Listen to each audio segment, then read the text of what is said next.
来看进口鸡卵的争议愈闹愈大，农业部长陈吉仲今仔日强调，所有的抹黑拢毋是事实。不过嘛，针对引起这么大的风波，向社会大众来回实例。伊嘛强调，进口鸡卵是对消费者、对农民拢是有利的政策。这样的攻击造成了整个社会的纷扰，我愿意为这样的纷扰来道歉。对昨晚进口鸡卵的代志引起真侪争议，向社会大众道歉。进口鸡卵案件也未煞，农业部长陈吉仲请辞被慰留。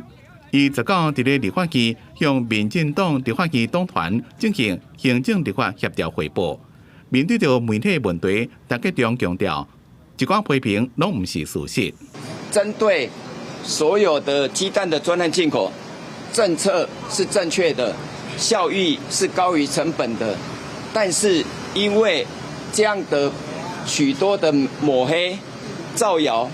甚至许多的不实的攻击，造成农业部同仁的这一个压力。对外界真侪质疑，陈吉仲强调，这边专案进口鸡卵是要让消费者、农民拢受好处的政策。上辛苦的就是农业部加畜产会要执行，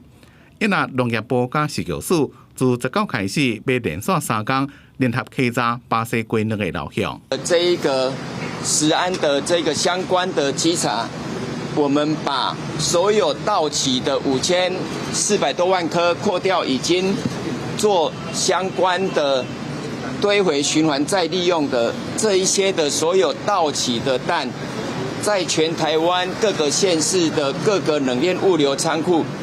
都已经有对外说明。陈吉仲强调，行政院长陈建仁要求其就专案进口鸡卵的案件向社会大众报告清楚，所落来加政策执行的成果效益，一个需要检讨的部分，伫21个行政议会提出报告。也强调气流的问题，伊绝对袂回避。记者综合报道。